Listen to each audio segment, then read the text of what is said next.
Well, thank you very much. Welcome to the Fall Emeriti Lecture with Paul Whitworth, Professor Emeritus of Theatre Arts at UC Santa Cruz.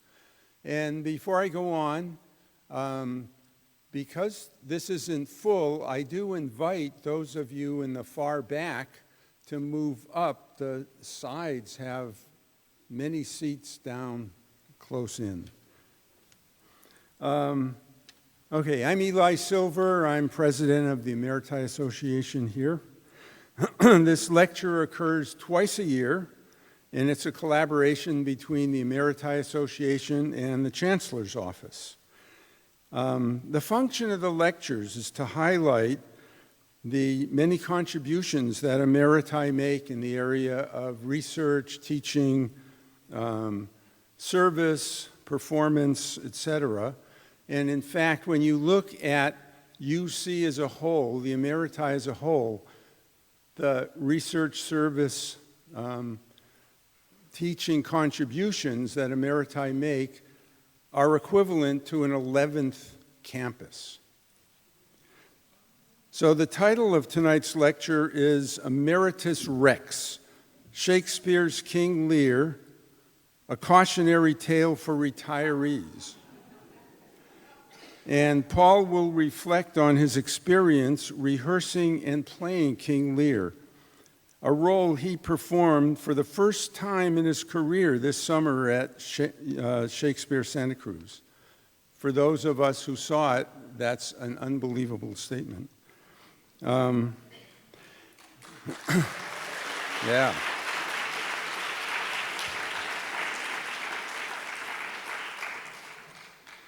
After the talk, there will be time for questions. Tonight's event will be recorded and made available on the Emeriti Association's YouTube channel after the event. Many of you may be worried that theater arts is about to plummet downhill because Paul Whitworth is retired.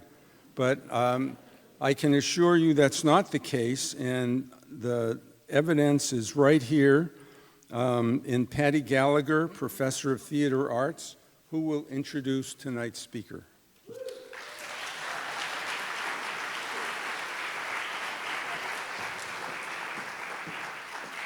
Hi, friends. I feel so lucky that I get to introduce the great Paul Whitworth.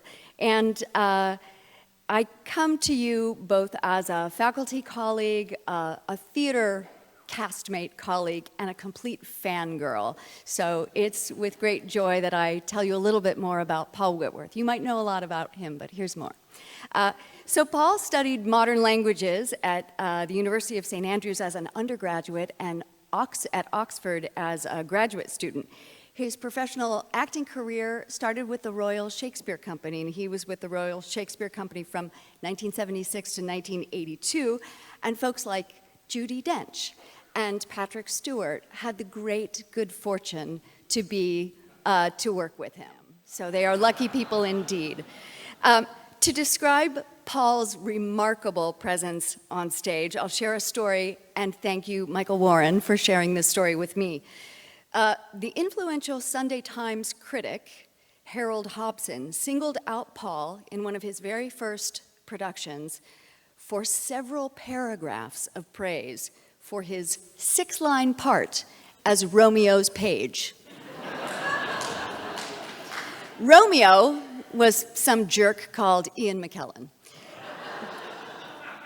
In 1984, it was Santa Cruz's great good fortune. It was our turn. Paul was hired to be part of Shakespeare Santa Cruz, the acting company, and his first entrance was as Prince Hal, and he blew onto stage on maybe some of you remember this, on a motorcycle dressed as Boy George. Oh my God. So for decades, he dazzled our community in such roles as Hamlet, Iago, Henry V, Richard III, Ham in Beckett's Endgame. He also played the fool to Tony Church's Lear. Well, it was soon obvious that Paul's artistry was matched by his inspirational leadership, and so eventually this mesmerizing performer assumed the position of artistic director of SSC. And he served in that capacity from 1996 to 2007. And in addition to a decade of producing outstanding professional productions, Paul also developed an internship program that allowed UCS students to work with great artists from around the country, a community outreach program, affectionately known as Shakes to Go, that brought Shakespeare to thousands and thousands of school children from around Santa Cruz counties and Monterey County, and a collaboration with UCSC Theater Department that resulted in absolutely beloved productions of winter holiday pantos by a very talented playwright you might have heard of named Kate Hawley.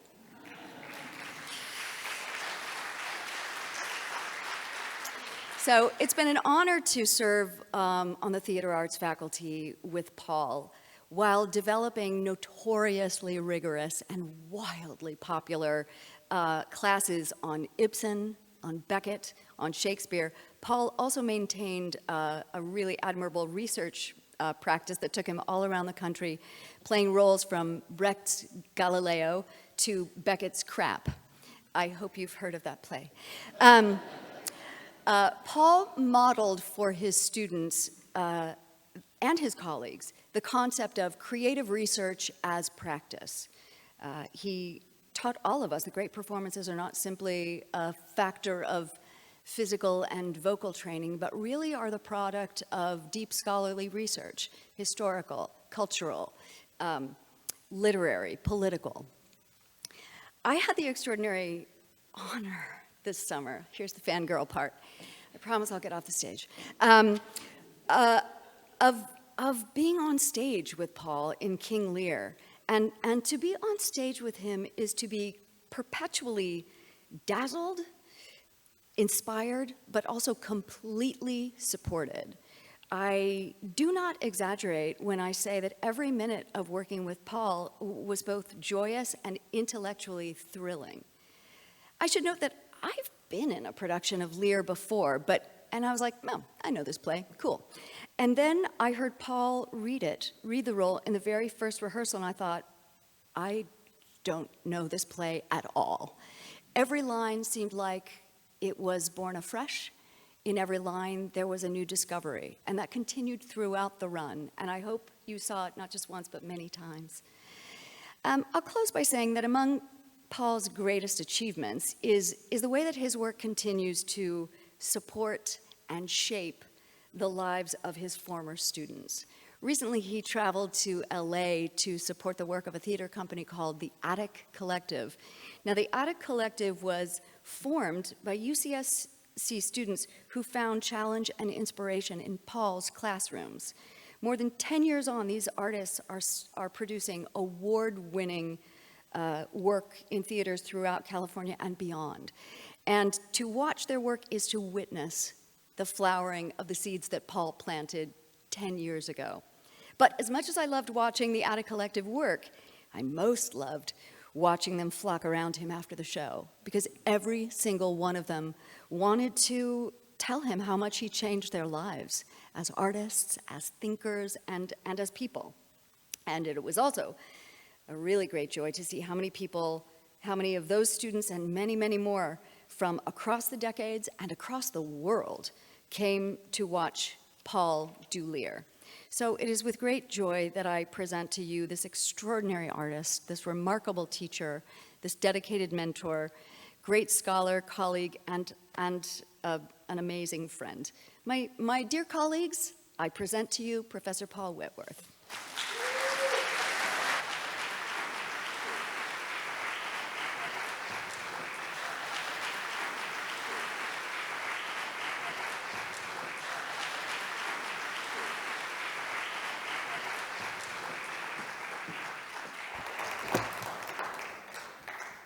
You just said assume the position.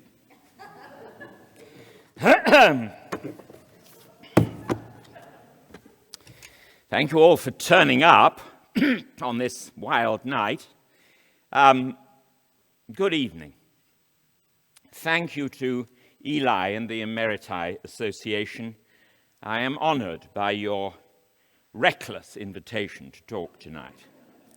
And to Paddy Gallagher, an inspired Kent in King Lear this summer, for that outrageous, embarrassing introduction.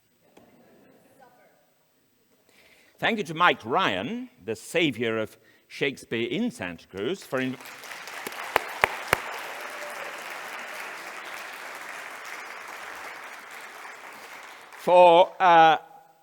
inviting me to play Lear in the last season of his spectacular 10-year reign as artistic director of Santa Cruz Shakespeare. To my director, Paul Mullins, for assembling a dream cast for Lear, for his patience with me, and for running such a creative and happy rehearsal room. My thanks also to the team that has held my hand and made tonight's talk possible. Christy Dawley, Haneen Zain, John Rediker, Dave Morrison, Stephanie Greer, Teresa Mora, and Louisa Haddad. Finally, I dedicate this lecture to the memory of John Thorne, headmaster of Repton and Winchester, who died a few days ago at the age of 98. In the wilderness of my teens, he inspired and informed my love of literature and of the theatre. The list of previous emeriti who have given this lecture is terrifying.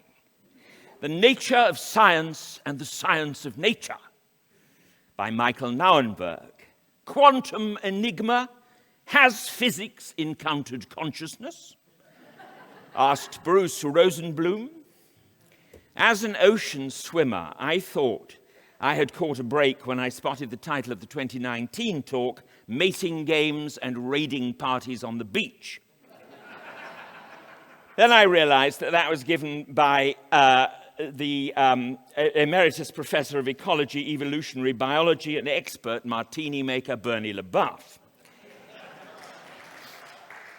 He knows more about the inner monologue of the savagely egotistical King Lears among the elephant seals of Año Nuevo than anyone who has ever lived.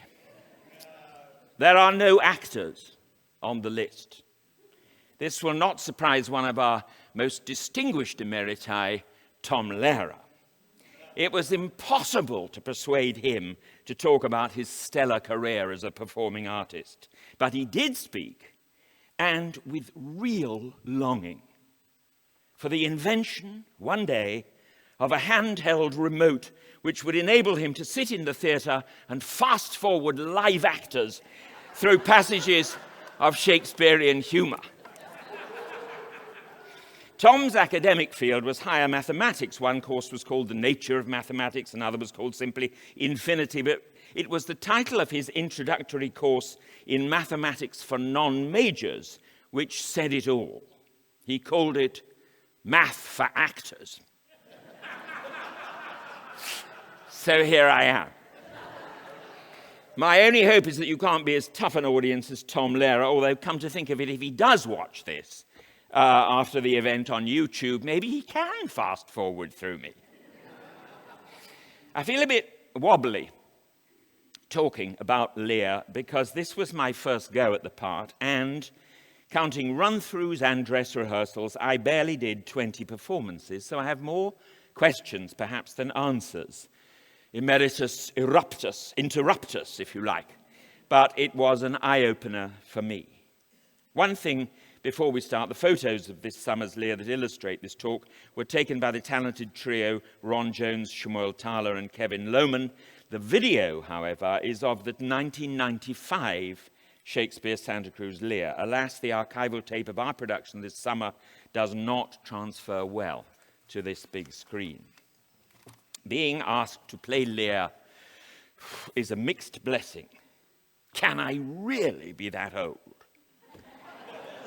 I had been asked twice before and said no. On the other hand, it is an honor, the bookend to Hamlet, the ultimate roles for the younger and, alas, poor Yorick, the older generation.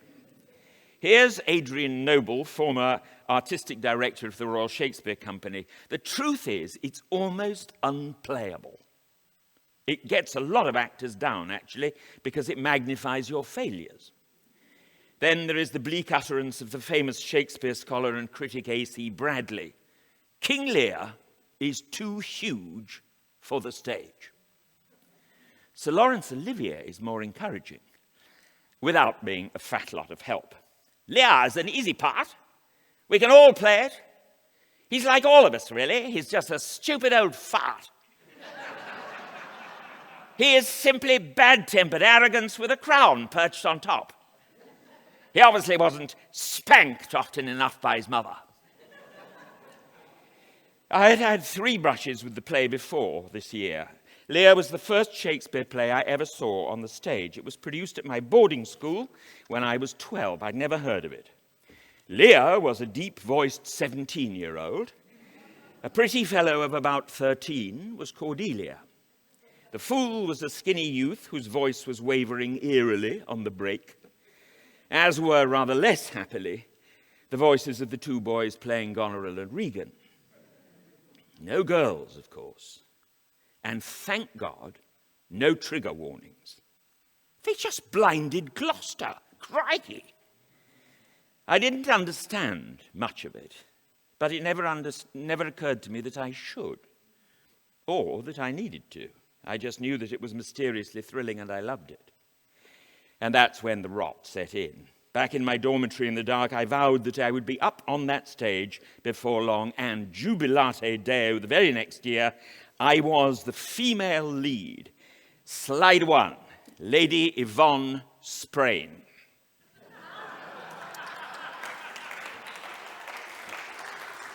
How do I look? I'm singing a solo called Your Reputation's at Stake. You took me out on the lake and now your reputation is at stake. Since its foundation in 1559, some 45 years before Lear was written, my school, Repton, has produced more bishops, and archbishops indeed, than actors. In spite of this, the next year I was in the Crucible and turned in a dynamite Abigail, wearing a perkily stuffed bra and a wickedly puritanical bonnet. At 15, I was leading my troops to Agincourt as Henry V and kissing the gangly Princess of France, one Henry Scriven, who has subsequently achieved distinction as the Anglican suffragan Bishop of Europe, and only recently retired as the Assistant Bishop of Pittsburgh, Pennsylvania. The next thing I knew, I was in King Lear. I was one of Donald Sinden's 100 Knights and rattling a thunder sheet in my first season as a professional actor at the RSC in Stratford-on-Avon, slide 2. I think you can spot me on the extreme top left in a big old hat. That's Donald Sinden as Lear, and Michael Williams, Judi Dench's husband, as the fool. And here, slide 3, is Tony Church's Gloucester in that same production, About to be Blinded. Tony, of course, went on to star as Lear in the first ever season of Shakespeare Santa Cruz in 82, and he played the role again in 95 when I played his fool, and we were directed wonderfully by Mark Rucker. All 3 Lears, Graham, the 17-year-old at Repton, Sinden and Tony, live on as grand figures in my memory. So just over a year ago, when I started to read the play from Lear's perspective, I had a shock. Lear, close up, is bad-tempered, cruel, misogynistic. His rages in the first 2/3 of the play seem out of proportion to the situations that trigger them. What is going on? Why is this thought to be a good play? What does Lear actually do? Lear has 11 scenes. Where to begin? Learning lines as early as possible means that you get the most out of rehearsal time, but which lines do I learn? Lear is a wasp's nest of textual complexity. The folio, 400 years and 1 week old tonight, has about 100 lines that are not in the quarto, and the quarto has about 300 lines not in the folio. This has generated a worldwide scholarly mosh pit. But at UCSC, we have ringside seats because our own Professor Emeritus Michael Warren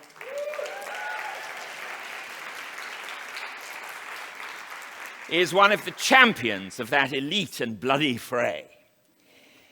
Together with Gary Taylor, Michael edited The Division of the Kingdoms, published in 1986 by Oxford University Press, which threw the red meat to the scholarly world, and the jaws are still snapping. Lear is only one of 11 plays by Shakespeare that comes in at over 3,000 lines. Nights in the grove cool down fast, and bladders are impatient. Shakespeare runs at about 800 lines an hour, so it has to be cut, and you can't learn it till it is. Over 7 glorious weeks in the spring of this year, Paul Mullins, Michael Warren, and I had regular bi-coastal Zoom meetings to cut the text, scene by scene. 3 approaches, that of a scholar, a director, and an actor. I know it sounds like the beginning of a dirty joke, but it was a revelation. Shakespeare has intertwined 2 different kinds of play in what we call King Lear. King Lear is the only one of Shakespeare's tragedies with what is usually called a subplot. That subplot is sometimes called the Gloucester plot, but I think it makes more sense to call them the Edmund play and the Lear play. Lear and Edmund are diametrically opposed. Lear, old, as king, has the highest status in the land. Edmund, young, as the illegitimate and younger son of the Duke of Gloucester, is denied any right of inheritance and has no status at all. The former starts the play announcing his retirement plan. The latter starts the play by resolving to outwit his father and his elder brother and usurp the dukedom of Gloucester. Free fall for Lear, meteoric rise for Edmund. Interestingly, the 2 protagonists of these plays within a play never exchange one word with one another. We were fortunate this summer to have the insanely attractive M.L. Roberts in the bad boy double of Edmund and Petruchio in The Taming of the Shrew. Edmund lives in a play whose conventions we recognize. It's exciting stuff involving forged letters, jealousy, adultery, disguise, poison, tight plotting, and forward momentum. Edmund is a virtuoso liar who orchestrates his victims for our admiration. And pat he comes, like the catastrophe of the old comedy, he says, introducing his brother. My cue is villainous melancholy. We all know that we are in the same space. We are in the theatre, and we are in his hands. Whenever he needs our sympathy or understanding, he can lean through the 4th wall and talk directly to us in soliloquy. Video clip 1 here is Reg Rogers as Edmund in 95, fooling his father Gloucester, played by Jerry Hykin, and it's the moment when Edmund presents Gloucester with the letter he has forged, purporting to be from his elder brother. Video clip 1, please. When came you to this? Who brought it? It was not brought me, my lord. There's the cunning of it. I found it thrown in at the casement of my closet. You know the character to be your brother's? If the matter were good, my lord, I durst swear it were his. But in respect of that, I would fain think it were not. It is his? It is his hand, my lord. But I hope his heart is not in the contents. Has he never before sounded you in this business? Never, my lord. But I have heard him oft maintain it to be fit that sons at perfect age and fathers declined, the father should be as ward to the son, and the son manage his revenue. Oh, villain! Villain! His very opinion in the letter! Abhorrent villain! Unnatural, detested, brutish villain! Worse than brutish! Dulcinea! Seek him! I'll apprehend him, abominable villain! Where is he? I do not well know, my lord. If it shall please you to suspend your indignation against my brother till you can derive from him better testimony of his intent, you should run a certain course, where if you violently proceed against him, mistaking his purpose, it would make a great gap in your own honor, and shake in pieces the heart of his obedience. I dare pawn down my life for him, that he hath writ this but to feel my affection to your lordship, and to no other pretense of danger. Think you so? If your honor judge it meet, I will place you where you shall hear us confer of this, and by an auricular assurance have your satisfaction, and that without any further delay than this very evening. He cannot be such a monster. Edmund, seek him out. Wind me into him, I pray you. Frame the business to your own wisdom. I would unstate myself to be in due resolution. I will seek him, sir, presently. Convey the business as I shall find means, and acquaint you with all.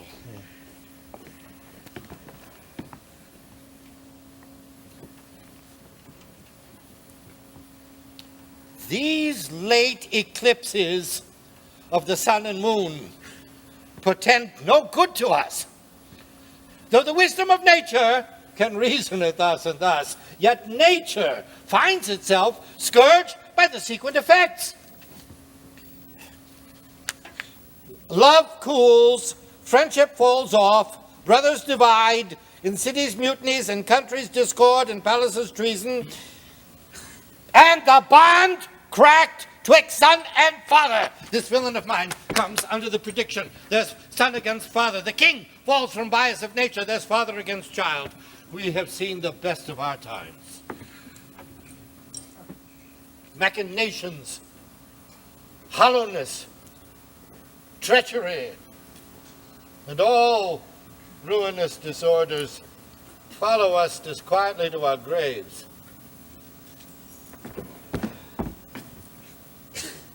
Find out this villain, Edmund. It shall lose thee nothing. Do it carefully. And the noble and true-hearted Kent banished his offense honesty. Strange.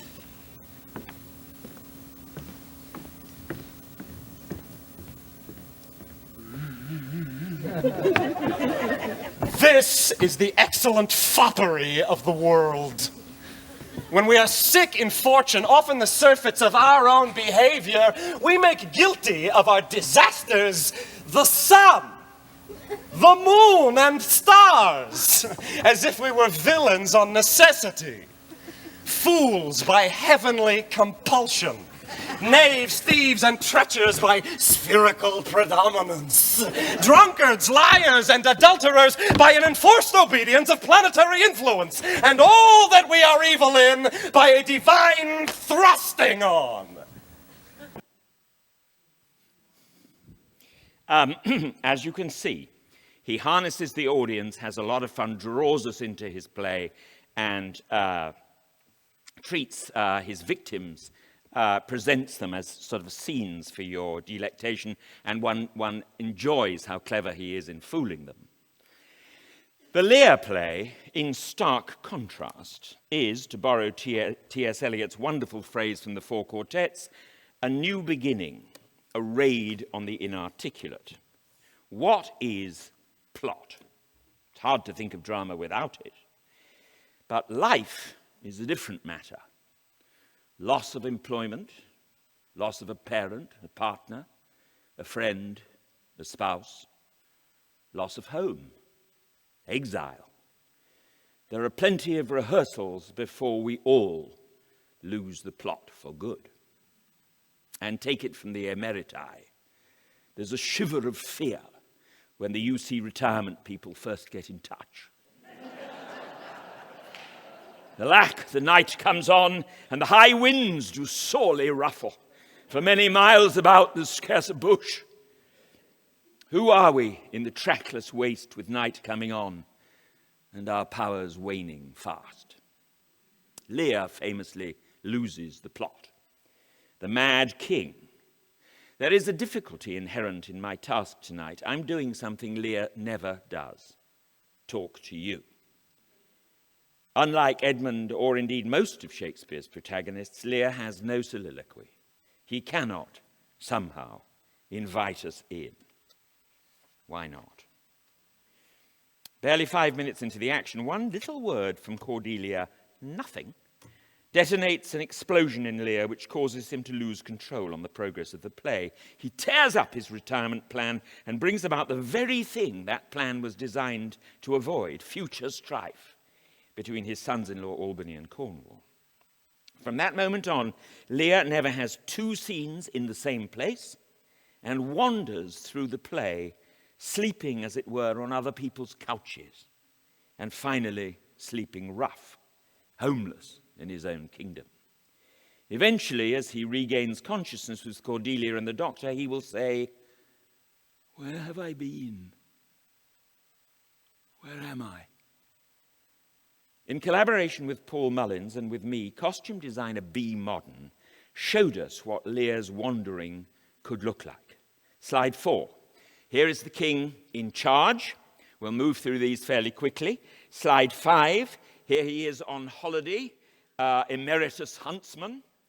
Here he is in slide 6, Lear recast as the fool. Next, reasserting control on the road to Regan's.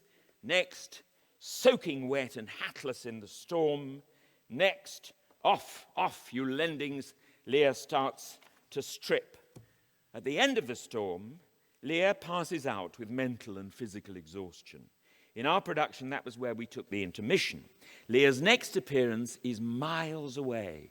Somewhere near the cliffs of Dober, Cordelia, having landed from France, hears news that her father is mad as the vexed sea, crowned with rank fumitory and furrow weeds, with burdock, hemlock, nettles, cuckoo flowers, darnel, and all the idle weeds that grow in our sustaining corn. Search every acre of the high-grown field and bring him to our eye. In what has been a chilly play with few references to nature, with Cordelia's return comes a sudden flash of colour. It seems to be summer. The corn is high. Last spring, I had an encounter with this man, slide 10, outside the Soquel bakery. And there had been rain. Daffodils were coming up all over the place. We chatted and I bought him breakfast. There was something regal about his contentment, his graciousness, and his solitude. He did not wish to give me his name, but he allowed me to take some pictures and he gave me a bouquet. Next slide, please. I had met my unhoused Lear. And B. Modern created this, slide 12 and slide 13. I very much wanted to have a cart because Lear has nothing else. Lear awakens from madness in the care of Cordelia and the doctor, dressed in fresh clothes. He says he does not recognize. Next slide. And slide 14. Hello? And finally, he is incarcerated with Cordelia. They are both barefoot in their prison clothes. Next slide, please. Thank you. So much for the physical wandering. What about the mental wandering? Ask anyone. The one thing we know, Lear is mad. Mad is not a helpful word. Mad, I suppose, is simply what we don't understand. Tonight I want to try to describe my attempt this summer to confront what it is that Lear does not understand and therefore what he fears. Instead of plot, as in the Edmund play, Lear's play is shaped by the turmoil in his mind. I began to realize that Lear often inhabits a world that only he can see. In Shakespeare's hands, and those of the actor playing Lear, this internal world finds expression in some of the greatest and weirdest poetry in the theatre. Over the course of the play, Lear begins to learn a new language. He moves from a language of which he is not in control to taking his first tottering monosyllabic steps towards exploring a new relationship with reality. There is a descent into hell and a reawakening. No wonder Lear has no soliloquy. He is never in the same space quite with anyone else on stage or in the audience. The more I played Lear, the more I found it was necessary to jump, albeit a very well-rehearsed jump, thanks to Paul Mullins, into a void with no guide and no safety net. What does Lear want? Where is he going?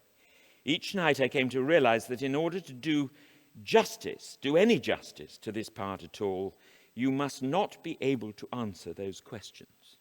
You must put yourself at the mercy of the irrational. It's kind of a liberating part to play in that way. There is no real safety net. Let's start with a map of Lear's 11 scenes. Next slide, please. Here, excuse my rickety writing, but I just want to show you the shape of the play. There's the four first scenes, what I call the family section of the play. The explosion with Cordelia is scene 1. The explosion with Goneril is in scene 2. The explosion with both Regan and Goneril is the explosion in scene 4. And in between, there is a curious little scene which we'll come back to. The next 3 scenes, 5, 6, and 7, all take place in different locations in the storm. And then after the intermission, there are what I call the 4 visions. 4 very separated scenes in very different places in Lear's mind. A sort of descent to hell in 8, and then in 9, 10, and 11, after Cordelia has returned, 3 different but very curious visions that Lear has. Thank you. I want us to think backwards through the family section, scenes 4, 2, and 1, moving backwards in time. These are the 3 famous explosions, as I just explained with the daughters. Working backwards, they are in Lear's 4th scene, "Oh, reason not the need," when Lear is bargaining with his daughters about whether he should have 100 knights, 50, 25, or what need 1. In the 2nd scene, Lear's monstrous and unjustified attack on Cordelia. "Here, nature, here, dear goddess, here, suspend thy purpose, if thou didst intend to make this creature fruitful. Into her womb convey sterility, dry up in her the organs of increase, and never from her delicate body spring a babe to honor her." And it goes on like that. And it is vicious. And so back to the 1st scene, the original moment of crisis when Lear disinherits Cordelia. In stark contrast to these 3 huge public outbursts in verse is Lear's odd little 3rd scene. I start here because this little scene hints at the turmoil beneath the other, more showy scenes. This scene is quiet, private, and written in simple prose. Lear and the fool are waiting in limbo for horses to take them from Goneril's to Regan's house. Alas, instead of the wonderful Sophia Metcalfe, who played the fool this summer, you are stuck with me in 1995. But you do get Tony Church as Lear. Could I have the 2nd video, please? Go you before to Cornwall with these letters. Acquaint my daughter no more with anything you know than comes from her demand out of the letter. If your diligence be not speedy, I shall be there before you. I will not sleep, my lord, till I have delivered your letter.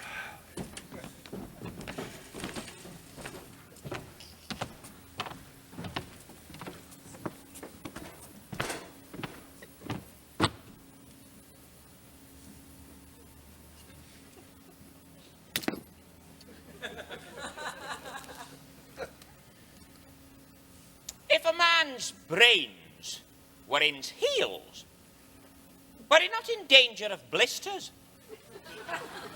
Aye, boy. Then I prithee be merry, thy wit shall not go slipshod. Ha, ha, ha.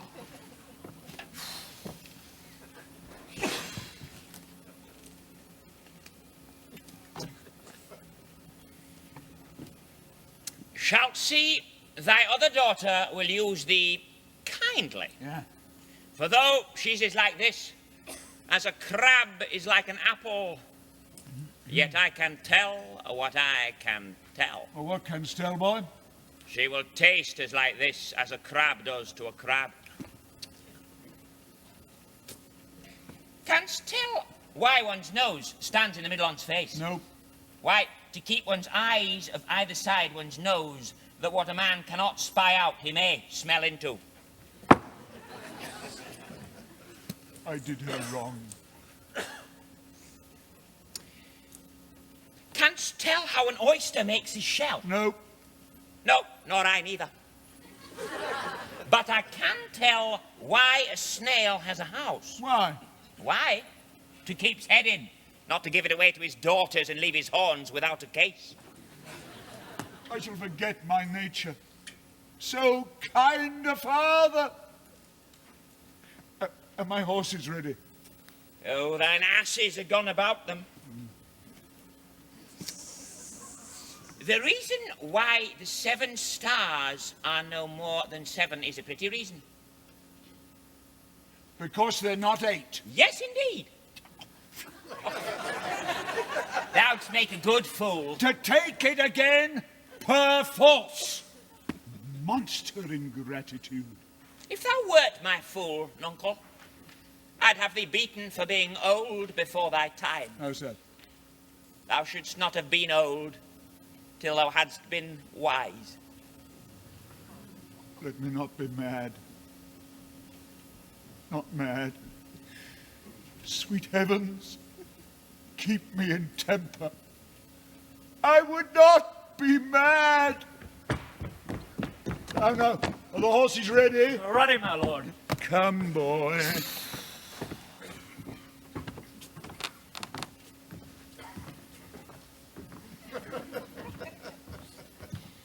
She that's a maid now and laughs at my departure shall not be a maid long unless things be cut shorter.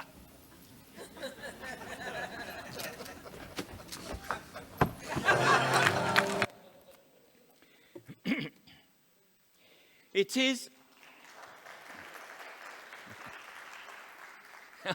Applause after 30 years. It is an astonishing piece of theatre in which more is left unsaid than said. I did her wrong. Who? Cordelia? Goneril? Such a kind father. Really? If we looked in the old family albums, would we find pictures of Lear dandling baby Goneril on his knee? Oh, let me not be mad. These strange snippets of interior life peep above the surface banter. In both the fool and Lear, you can feel the undertow of foreboding moving under the tired routine. The lines of comic shtick have lost their vitality in this unfamiliar world where Lear both is and is not king. An undertow of foreboding, but an upwelling of interior life. The upwelling makes itself felt in other places. Here and there, Lear has twinges of physical pain. When they come, he describes them in little scraps of speech, an oblique form of address, peculiar to Lear alone, neither soliloquy nor aside. It is as though he is talking aloud to himself, but wanting to be overheard and understood. Oh, how this mother swells up toward my heart. Ah, hysterica passio. Down, thou climbing sorrow, thy elements below. Hysterica passio. Lear's language is usually Anglo-Saxon. This strange female upwelling appears with a foreign Latinate label. What is it? Upwelling is to be resisted. Tears are close, but Lear will not let himself cry. He does only once, and he curses Goneril for it. Life and death! I am ashamed that thou hast power to shake my manhood thus, that these hot tears which break from me perforce should make thee worth the blasts and fogs upon thee. The untented woundings of a father's curse pierce every sense about thee. Tears are women's weapons, water drops, and they will stain my man's cheeks. I found it very useful to have a handkerchief about me as Lear, to use only once with Goneril, but to reach for in various insecure moments. Foreboding, pain, tears that are to be suppressed, and monsters. Lear begins the play in a rather jocular and chatty way, but the moment Cordelia crosses him, his speech begins to be lit up with garish flashes of imagination that, like lightning, reveal a monstrous world out of proportion to the matter at hand. So young and so untender, Lear asks Cordelia simply. So young, my lord, and true, she simply replies. Let it be so. Thy truth then be thy dower. For by the sacred radiance of the sun, the mystery of Hecate and the night, by all the operation of the orbs from whom we do exist and cease to be. Here I disclaim all my paternal care, propinquity and property of blood, and as a stranger hold thee to my heart from this forever, the barbarous Scythian, and he that makes his generation messes to gorge his appetite, shall to my bosom be as well natured, pitied, and relieved as thou, my sometime daughter. No. What causes the sudden gear change in tone? Who do you look at when you say things like, now by the sacred radiance of the sun? This is the beginning of a whole strand of Lear's outbursts, sometimes in the form of curses, in which flashes of vivid internal vision seem more compelling than the person standing in front of him. Come not between the dragon and his wrath. There are many examples. Ingratitude, thou marble-hearted fiend, more hideous when thou show'st thee in a child than the sea monster. Barbarous Scythians, dragons, sea monsters, detested kites, vultures, wolves, and owls, a whole menagerie of wild creatures are escaping from their cages. Let us go back to the very first upwelling in scene 1. Cordelia's little word, nothing. We will come back to that word, nothing. But she elaborates, why have my sisters husbands if they say they love you all? Happily, when I shall wed, that lord whose hand must take my plight shall carry half my love with him, half my care and duty. Sure, I shall never marry like my sisters to love my father all. Simple, natural, honest, mature, and life-threatening to Lear. Lear is not alone in that. Brabantio, Desdemona's father in Othello, cannot believe his daughter would have voluntarily eloped with the Moor. He asks her in public in front of Othello and the Venetian lords, do you perceive in all this noble company where most you owe obedience, Father Moor? Desdemona replies, my noble father, I do perceive here a divided duty. To you I am bound for life and education, my life and education both to learn me how to respect you. You are the lord of duty. I am hitherto your daughter, but here is my husband. And so much as duty as my mother showed to you, preferring you above her husband, her father, so much I challenge that I may profess due to the Moor, my lord. Brabantio's answer, I had rather to adopt a child than get it, is cruel. But Lear's to Cordelia is annihilating. Better thou hadst not been born than not to have pleased me better. Is that it? Fathers can't bear to give away daughters to husbands. We must go back further, even further to the top of the play. We've been told in the first words of the play by Gloucester that Lear was going to divide his kingdom between his two sons-in-law, with the slightly better half going to Albany, the husband of the eldest daughter. But Gloucester's latest information is that Lear has recently revised this plan and decided to divide it equally between Albany and Cornwall. So it's a shocker when Lear comes in and says, attend the lords of France and Burgundy. Meantime, we shall address our darker purpose. Give me the maps there. Know that we have divided in 3 our kingdom, and 'tis our fast intent to shake all cares and business from our age, conferring them on younger strengths, while we, unburdened, crawl toward death. Our son of Cornwall, and you, our no less loving son of Albany, we have this hour a constant will to publish our daughters' several dowers, that future strife may be prevented now. The 2 great princes, France and Burgundy, long in our court have made their amorous sojourn, and here are to be answered. Tell me, my daughters, since now we will divest us both of rule, interest of territory, cares of state, which of you, shall we say, doth love us most, that we our largest bounty may extend where nature doth with merit challenge. Goneril, our eldest born, speak first. What on earth is he doing? Enjoying himself for a start. I loved playing that scene. He is Trump-like in his self-adulation, his casual arrogance. He fools around and juggles playfulness and deviousness. It becomes apparent to all that Lear is humiliating them. He has already decided who gets what. Cordelia, as her name suggests, is to inherit the rich central heart of England. A buffer zone between the quarrelsome sons-in-law, to the north Albany, and in the south and west Cornwall. Again, befitting their names. Lear is explicit. He loves Cordelia best and wants to set my rest on her kind nursery. It appears that the answer to France and Burgundy is going to be no.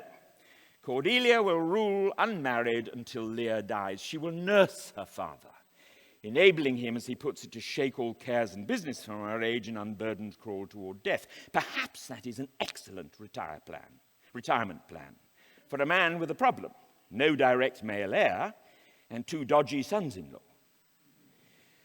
We shall express our darker purpose. The undertow has led us all the way back to Lear's first words in the play.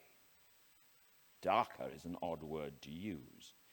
Does he mean hidden purpose? Hidden from whom? From France and Burgundy? Why aren't they there at the beginning of the play? After all, they have been competing for Cordelia's hand, and here are to be answered.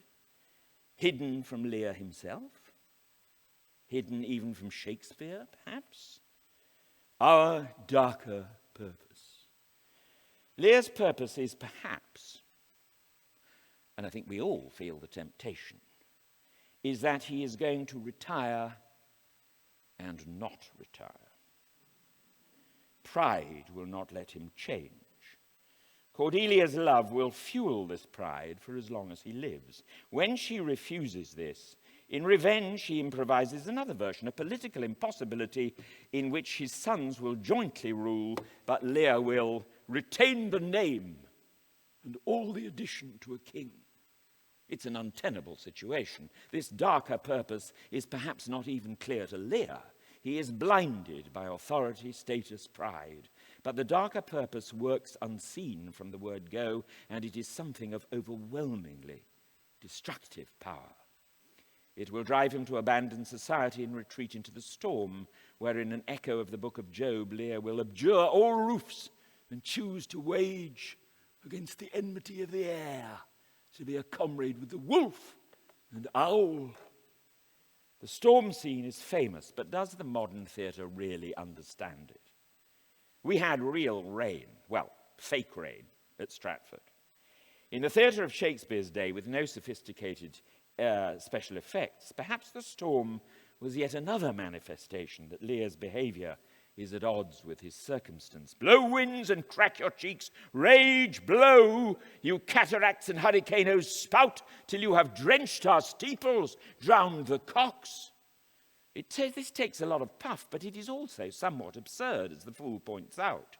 If you really picture the little angels puffing at the corners of their maps and their cheeks splitting with the strain, it is not quite so impressive.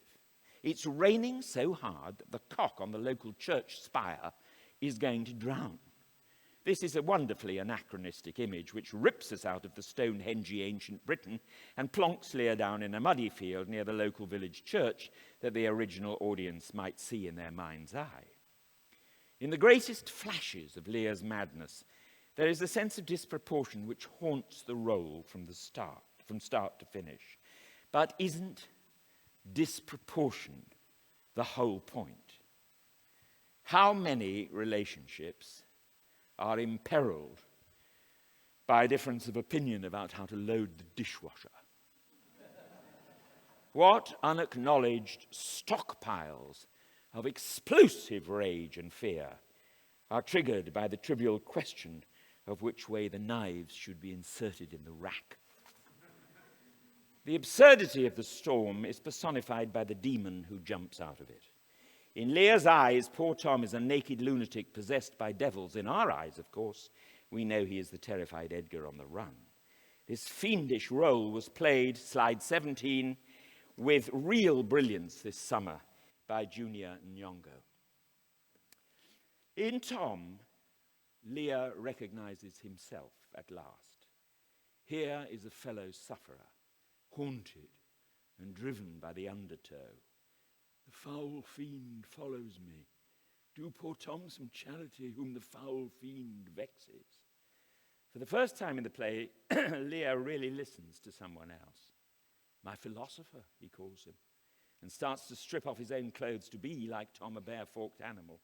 He speaks to him with a clarity, sympathy, and admiration that he affords to no one else.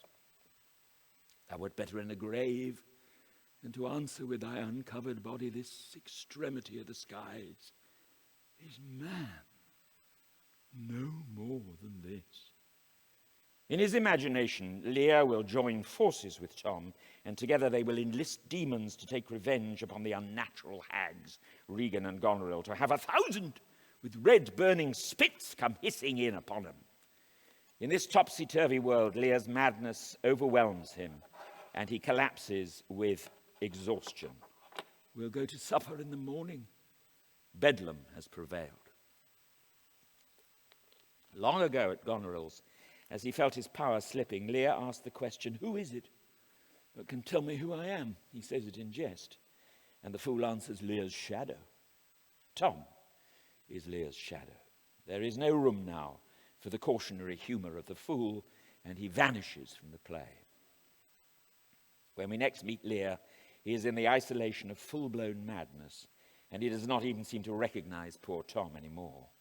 He reigns over an imaginary kingdom of his own, crowned with wild plants and recruiting an invisible army. He has written a challenge on a scrap of paper. Perhaps he will silence his horses and horses' hooves with felt. And when I have stolen upon these sons-in-law, then kill, kill, kill, kill, kill, kill. His stream of consciousness is unfettered by form or content, and the undertow has Lear in his grip. No, no! He gets a coin out. They cannot touch me for coining. I am the king himself. His face is there. And he talks to Gloucester. I am every inch a king. When I do stare, see how the subject quakes. I pardon that man's life. What was thy cause? Adultery. Thou shalt not die. Die for adultery. No, the wren goes to it, and the small gilded fly does lecher in my sight. Let copulation thrive. For Gloucester's bastard son was kinder to his father than my daughters. Got between the lawful sheets.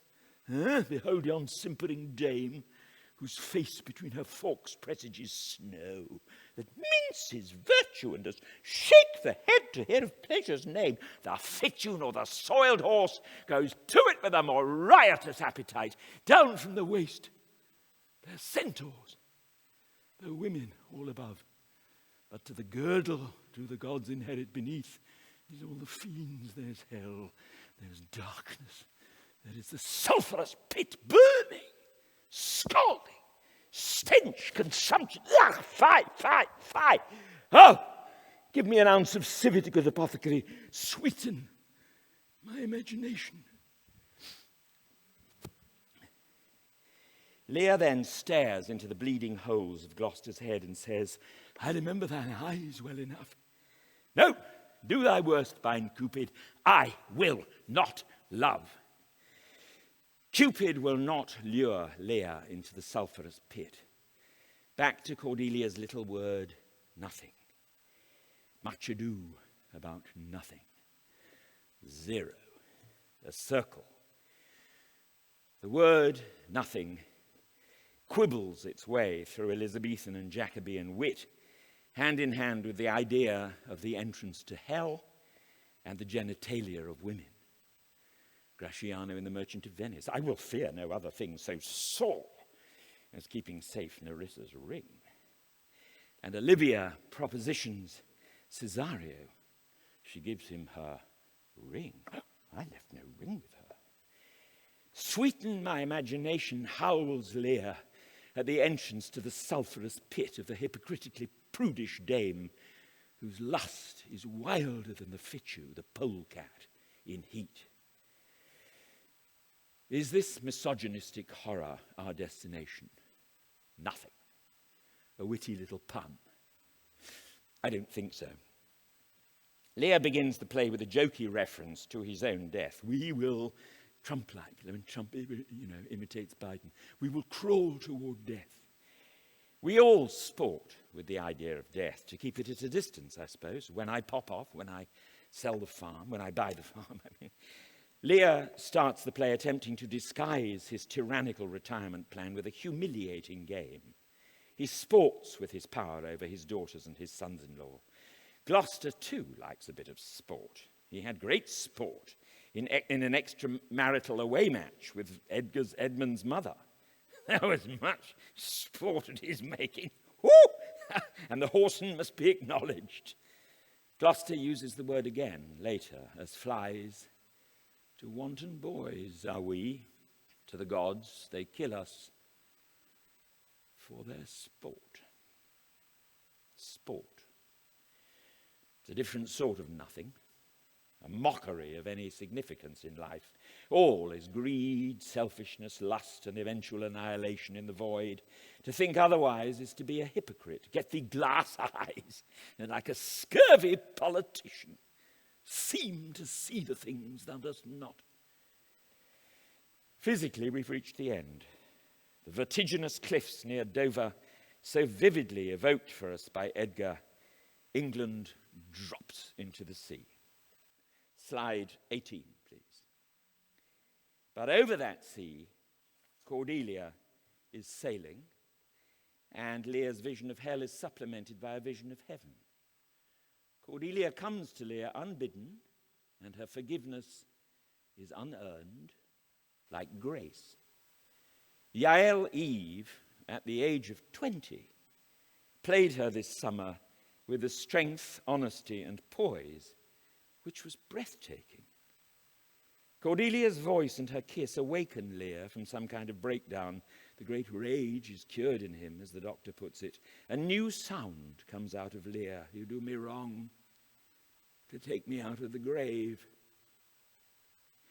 Thou art a soul in bliss, but I am bound upon a wheel of fire, that mine own tears do scald like molten lead. His tears are abstracted, remote, and painful. Her tears, however, are fascinating. Be your tears wet? Yes, faith. Such vulnerability for Lear is a miracle, and his first steps are simple and tentative. You must bear with me, pray you now. Forget and forgive. I am old and foolish. When the battle is lost and Lear is being led away to prison, the third vision occurs. The only thing that matters to Lear is that he is with Cordelia. He speaks a simple, beautiful vision, lyrical but unreal poetry detached from the world. As always, Lear is in a world that only he can see. Come, let's away to prison, we two alone will sing like birds in the cage. When thou dost ask me blessing, I'll kneel down and ask of thee forgiveness. So we'll live and pray and sing and tell old tales and laugh at gilded butterflies. A fragile music and a sad contrast to the harsh reality of Vision 4. How! How! How! Oh, you are men of stones! Had I your tongues and eyes, I'd use them so that heaven's vault should crack. She's gone forever. He cannot cry, but he is brutally present. I know when one is dead and when one lives. She's dead as earth. Slide 19. Lear falls silent for a time and seems abstracted. For a short time, the scene turns to focus on the death of Edmund, and then Lear speaks for the last time. And my poor fool is hanged. No life. Why should a dog, a horse, a rat have life, and thou no breath at all? Thou'lt come no more. Never. Never. Never. Never. Never. Pray you, sir, undo this button. Thank you, sir. Do you see this? Look on her. Look. Her lips. Look there. Look there. Simple little words, mostly one syllable, surrounding the tolling of never, never, never. Is Lear fully present? He can see that she is dead, or is she? Her lips. Look there. Look there. Lear's huge, blinding vanity, his shield against his terror of the ignominy and humiliation of waning powers and certain death, had detached him from the world. Cordelia's brief return allows him a glimpse, a short glimpse, but a glimpse of a different kind of power, love's power. And for the first time in the play, the simple music of humility is present in his words. Now, for the first and last time in the play, he holds a woman in his arms, and she is nothing and everything. Thank you.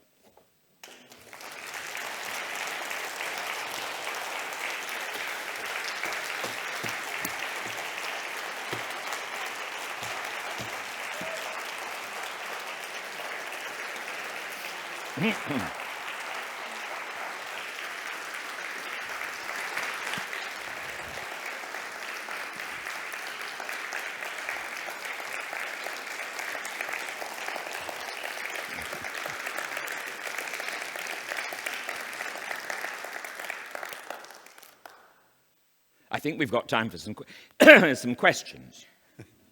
Maybe. I don't know what time it is. So we do have time for questions. Raise your hands, and I believe, oh, there they are. There are people with handheld microphones, and please speak in the microphone, or else you won't be heard, and there are like twice as many people on Zoom watching this, so it's important that they're able to see. So do we have questions? Yes, I have a question. Wait, Yeah. wait. I think you can hear me. No, we cannot. It's Nigel Sanders' self. Of course we can hear you. I have a simple question. Yeah. What did you eat to get through this? This talk or the show? Both. Well, which? The show, of course. Oh, the show? Not much. I waited till afterwards. It's tough. It's always difficult. I like to sleep more than I like to eat before a show. Sort of empty the mind. Go on like a blank piece of paper.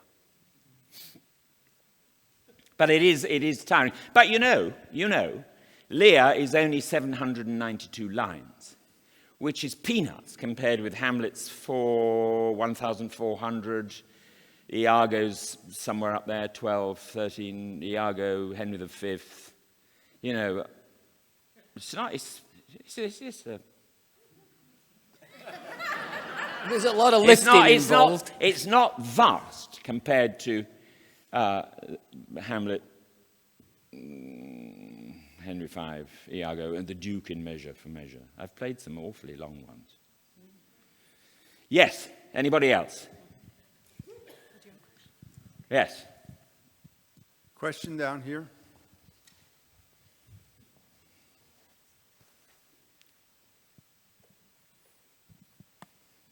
What did you wish wasn't cut of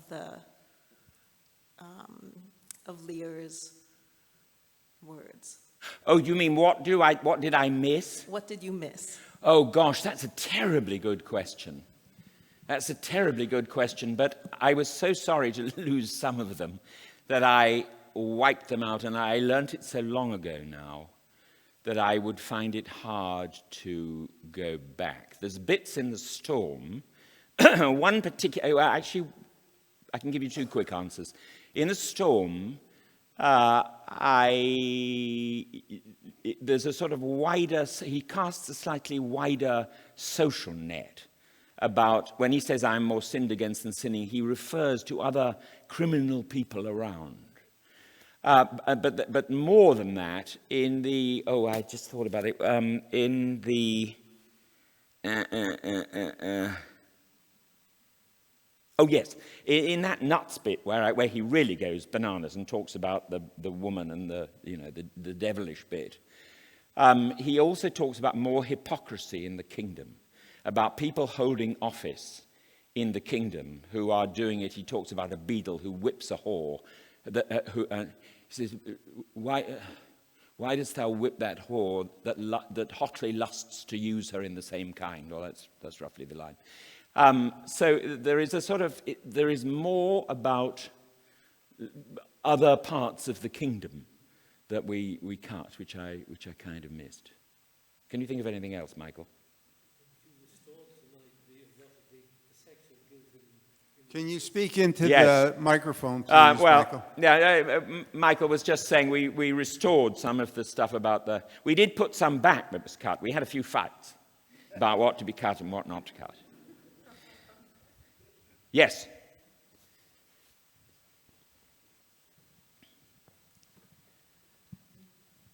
What is your favorite Shakespearean role that you have played, and why? Oh, blimey.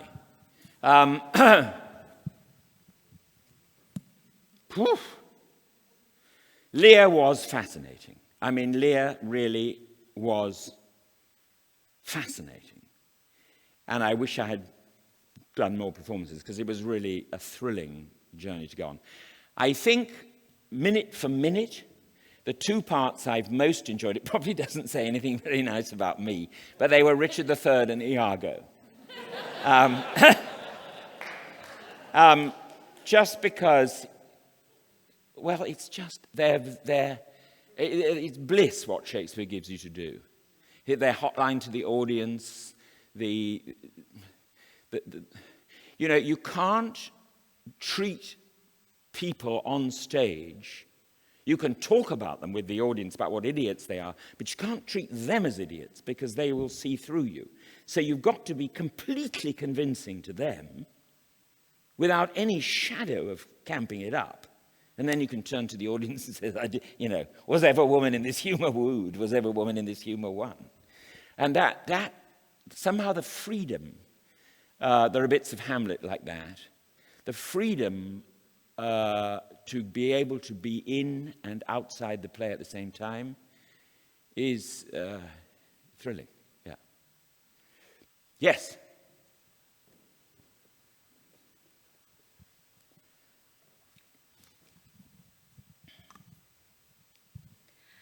Oh, what a wonderful talk and what a wonderful career. Oh, thank you.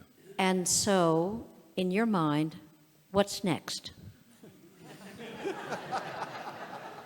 Well, right, I know what's next. Next is the play at the Jewel Theatre written by Kate, which comes up in early next spring. I've never been very good at thinking, what should I do? Except, actually, no, I do. There is a part I want to play. And I'm furious because I just read in the paper today that Ian McKellen has signed on to do Falstaff. That makes me very jealous. Because Falstaff is very, he's a pretty nasty fellow too, and he's a very complicated fellow, and one day maybe I'll have a chance to do that. Don't know. Yes. Down here. Oh, sorry. Where? Up here. Yes. Yes, Paul, this may be redundant, from the last question, but is there a play and a character on your bucket list? Well, yeah, Falstaff. Yeah. Yeah, I think so. I mean, I'm too old to play Antony anymore. Yeah. Hi, thank you for the talk and thank you for the performance this past summer. You told us something about your prior experience with Lear and some critical interpretations of Lear, but could you tell us, maybe, is there more to say about how you prepared for the role, what you read, what you watched, what you good idea. It's always a weird balance in preparing, a role which you really have to give a lot of, put yourself into.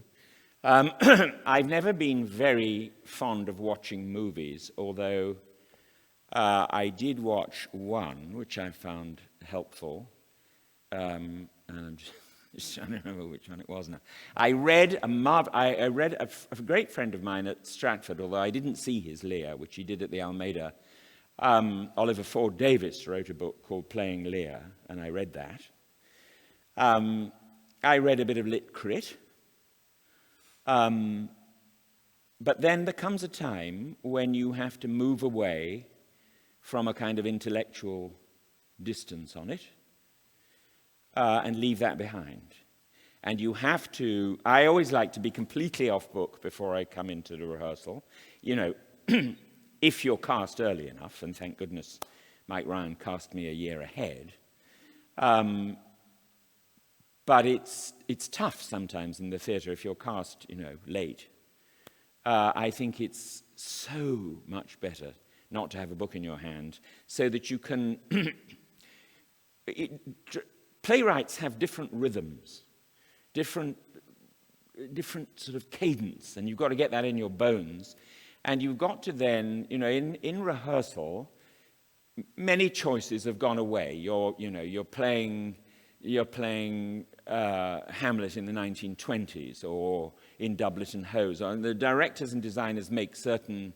I mean, again, I was very fortunate on this process to be in conversation with both B. Modern, the costume designer, and Paul Mullins, the director, so that we were able to think about period. Should we have a crown, for instance? And we decided not to. But there comes a time when you have to have the part so much in your DNA that then when you meet the actual cast, because you've had imaginary cues until then, when you meet the actual people you're playing with, and with the actual director and the actual dynamic of the situation in which you find yourself, you are free to adapt to it because you really know it backwards, which is great. You bring up an interesting point. Mike Ryan has been very, as in his tenure as artistic director, keen to be both racially and genderly equal opportunities, as it were. And so there were two key parts this year. There were actually three male parts who were played by women. But the two that really came close to Lear are Kent, played by Paddy Gallagher, and the Fool, played by Sophia Metcalfe, who are both male creatures. And luckily, and I said, well, Paddy, when she goes into disguise as Caius, when Kent goes into disguise, has to be a man, because Lear is so disturbed by women that he couldn't have with him close a Fool and a Kent who were female. However, the really good thing about this summer was because inside Kent's disguise there was a warmth which Paddy brought to it, and ditto in the Fool, that it was as if there was an unreachable female companionship which he doesn't get to until he gets to Cordelia. But it was really interesting to have Paddy play Kent and Sophia play the Fool.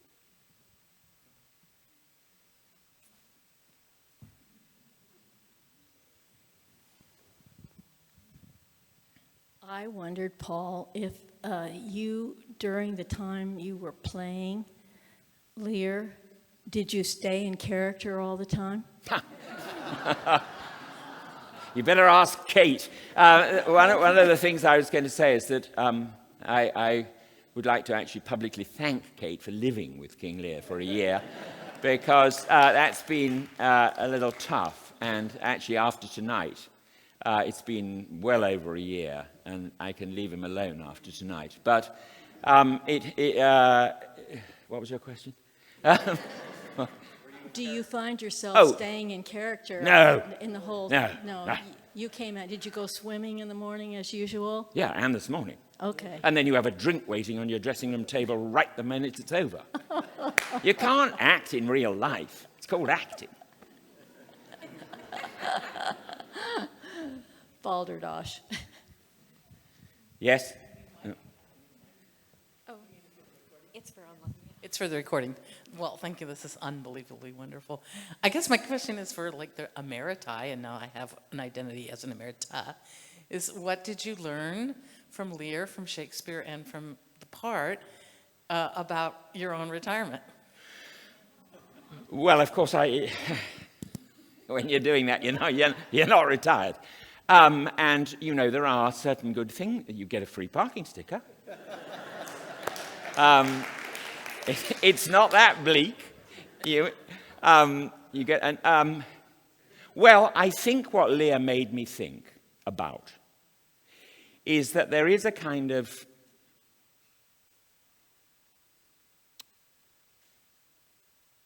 tenure brings with it, or can bring with it, a kind of, this is dangerous territory, isn't it? A kind of brutality and insensitivity. It's a marvelous thing in some ways, but I think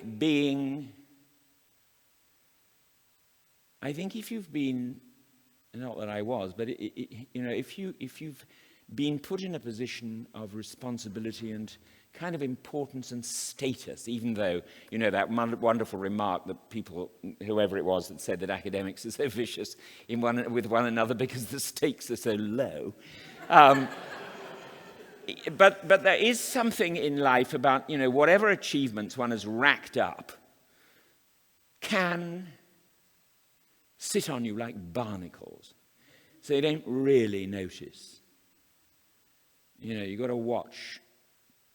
You've got to watch banging on the table and saying, I want to keep my office in Cowell. I need my studio, my lab. How the hell will they manage faculty meetings without me? I think, I don't know. I really did come to think that, Lear he doesn't know, he has to go through all that, because inside, what I call about the undertow, he doesn't know that his plans, whether it's plan A with Cordelia or plan B with Cornwall and Albany, there is a darkness to that purpose. He's not handing over. He can't do it. And the play dismantles him as a result. So we need to watch it, chaps. I think we should give Paul a rest at this point. Thank you very much. Thank you for coming.